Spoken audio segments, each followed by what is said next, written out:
Hello दोस्तों, pattern गणित का एक बहुत ही महत्वपूर्ण भाग है। हम बहुत से प्रश्नों के हल संख्याओं के पैटर्न की मदद से कर सकते हैं। आपको संख्या 9 का पहाड़े का पैटर्न तो याद ही होगा।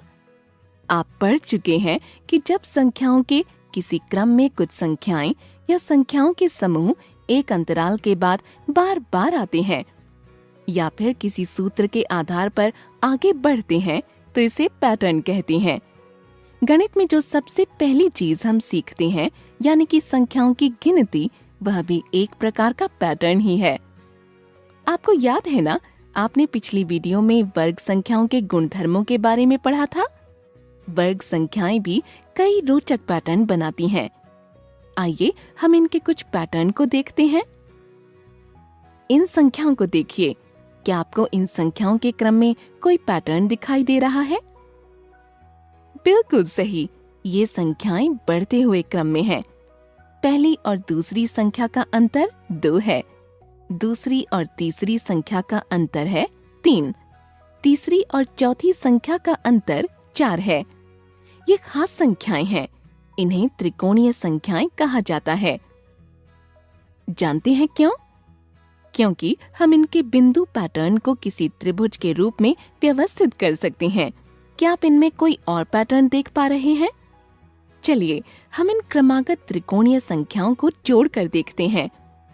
1 और 3 को जोड़ने पर हमें 4 मिलता है, जो कि संख्या 2 का वर्ग है। 3 और 6 को जोड़ने पर हमें 9 मिलता है, जो कि संख्या 3 का वर्ग है। हम देखते हैं कि इस क्रम की क्रमागत संख्याएं जुड़कर एक वर्गाकार पैटर्न बनाती हैं। इसलिए हम कह सकते हैं कि 2 क्रमागत त्रिकोणीय संख्याओं को जोड़ने से वर्ग संख्याएं मिलती हैं। चलिए वर्ग संख्याओं के कुछ और पैटर्न देखते हैं। आइए देखते हैं कि किन्हीं 2 क्रमागत वर्ग संख्याओं के बीच कितनी संख्याएं आती हैं। 5 और 6 के वर्ग के बीच में 10 संख्याएं हैं। 6 और 7 के वर्ग के बीच में 12 संख्याएं हैं। 7 और 8 के वर्ग के बीच में 14 संख्याएं हैं। इस प्रकार हम देखते हैं कि 2 क्रमागत संख्याओं के वर्गों के बीच में छोटी संख्या की दोगुनी संख्याएं होती हैं, जैसे कि 6 और 7 के वर्ग के बीच में 12 संख्याएं तथा 7 और 8 के वर्ग के बीच में 14 संख्याएं हैं। हम इसे ऐसे भी कह सकते हैं कि संख्या n तथा n-1 के वर्गों के बीच कुल 2n संख्याएं होती हैं, जो कि वर्ग संख्या नहीं होती। देखा है ना मजेदार? अब आप इन क्रमागत विषम संख्याओं के योग को देखिए। क्या इनमें आपको कोई पैटर्न दिखाई दे रहा है? सही पहचाना।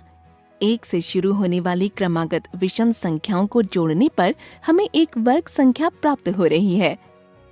यह वर्ग संख्या उन विषम संख्याओं की संख्या के वर्ग के बराबर है। जैसे पहली 3 विषम संख्याओं का योग 3 घात 2 और पहली 8 विषम संख्याओं का योग 8 घात 2 के बराबर होगा। इस प्रकार हम कह सकते हैं कि पहली n क्रमागत विषम संख्याओं का योग n की घात 2 होता है। यहाँ हम यह भी कह सकते हैं कि सभी वर्ग संख्याओं को संख्या 1 से शुरू होने वाली क्रमागत विषम संख्याओं के योग के रूप में लिख सकते हैं। अब इन संख्याओं के वर्गों को भी देखिए। ये बड़े ही मजेदार पैटर्न बनाते हैं। क्या आप इन संख्याओं के पैटर्न को पहचान पाए? आप यहाँ वीडियो रोक कर सोच सकते हैं। जी हाँ, इन वर्ग संख्याओं में हम यह देख पाते हैं कि मूल संख्या में संख्या 3 जितनी बार आती है, उतनी ही बार संख्या 5 वर्ग संख्या में आता है। वर्ग संख्या में संख्या 1 संख्या 3 से एक बार ज्यादा आता है। हम इस पैटर्न की सहायता से इस क्रम की आगे की संख्याओं के वर्गों को बिना हल किए ज्ञात कर सकते हैं। ऐसी और भी बहुत सी संख्याओं के क्रम हैं, जिनके वर्ग बड़े ही दिलचस्प पैटर्न बनाते हैं। अब आप इन वर्गों को देखिए और इनके पैटर्न को पहचानने की कोशिश कीजिए। इस वीडियो में हमने वर्ग संख्याओं के पैटर्न को देखा।